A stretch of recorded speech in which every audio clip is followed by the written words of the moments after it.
അഞ്ചരക്കണ്ടി ദന്താൽ കോളേജിലെ BDS വിദ്യാർത്ഥി നിതിൻ രാജിന്റെ ആത്മഹത്യയ്ക്ക് ഉത്തരവാദികളായവരെ ഉടനടി അറസ്റ്റ് ചെയ്യണമെന്നാവശ്യപ്പെട്ട് ഇന്ന് സംസ്ഥാനത്ത് ഹർത്താൽ. 52 ദളിത് ആദിവാസി സംഘടനകളുടെയും ആക്ഷൻ കൗൺസിലിന്റെയും നേതൃത്വത്തിലാണ് രാവിലെ 6 മുതൽ വൈകിട്ട് 6 വരെ ഹർത്താൽ ആഹ്വാനം ചെയ്തിരിക്കുന്നത്.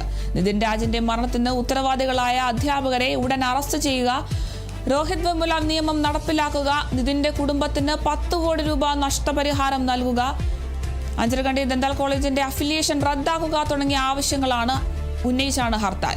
നിർബന്ധപൂർവ്വം വാഹനങ്ങൾ തടയില്ലെന്നും സമാധാനപരമായി ഹർത്താലുമായി സഹകരിക്കണമെന്നും ആക്ഷൻ കൗൺസിൽ അറിയിച്ചിട്ടുണ്ട്.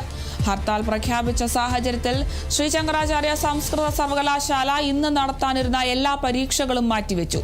പുതുക്കിയ തീയതി പിന്നീട് അറിയിക്കുമെന്ന് സർവകലാശാല അധികൃതർ വ്യക്തമാക്കി. അതേസമയം ഇന്നത്തെ ഹർത്താലുമായി സഹകരിക്കില്ലെന്ന് കേരള വ്യാപാരി വ്യവസായ ഏകോപന സമിതി വ്യക്തമാക്കി.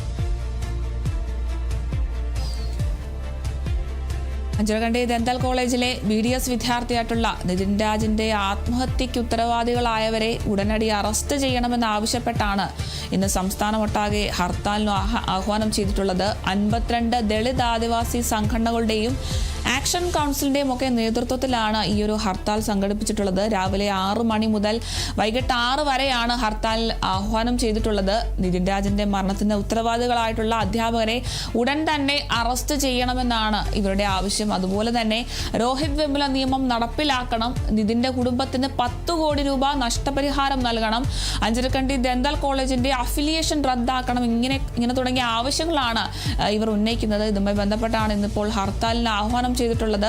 എന്തായാലും നിർബന്ധപൂർവ്വം വാഹനങ്ങൾ തടയില്ല എന്നും സമാധാനപരമായി ഹർത്താലുമായി സഹകരിക്കണമെന്നൊക്കെ ആക്ഷൻ കൗൺസിൽ അറിയിച്ചിട്ടുണ്ട്. അതുപോലെ തന്നെ ഹർത്താൽ പ്രഖ്യാപിച്ച സാഹചര്യത്തിൽ ശ്രീ ശങ്കരാചാര്യ സംസ്കൃത സർവകലാശാല ഇന്ന് നടത്താനിരുന്ന എല്ലാ പരീക്ഷകളും മാറ്റിവെച്ചിട്ടുണ്ട്. പുതുക്കിയ തീയതി പിന്നീട് അറിയിക്കുമെന്നാണ് ഇപ്പോൾ സർവകലാശാല അധികൃതർ വ്യക്തമാക്കിയിട്ടുള്ളത്. എന്തായാലും ഇന്നത്തെ ഹർത്താലുമായി സഹകരിക്കില്ല എന്നാണ് കേരള വ്യാപാരി വ്യവസായ ഏകോപന സമിതി വ്യക്തമാക്കിയിട്ടുള്ളത്. എന്തായാലും രാവിലെ 6 മുതൽ വൈകിട്ട് 6 വരെയാണ് ഹർത്താലിന് ആഹ്വാനം ചെയ്തിട്ടുള്ളത്. ഈ ഒരു ആത്മഹത്യയ്ക്ക് ഉത്തരവാദികളായവരെ ഉടനെ അറസ്റ്റ് ചെയ്യണമെന്നാണ് ഇവരുടെ പ്രധാന ആവശ്യം തന്നെ. 52 ദളിത് ആദിവാസി സംഘടനകളുടെയും ആക്ഷൻ കൗൺസിലിന്റെയും നേതൃത്വത്തിലാണ് ഹർത്താലിന് ആഹ്വാനം ചെയ്തിട്ടുള്ളത്.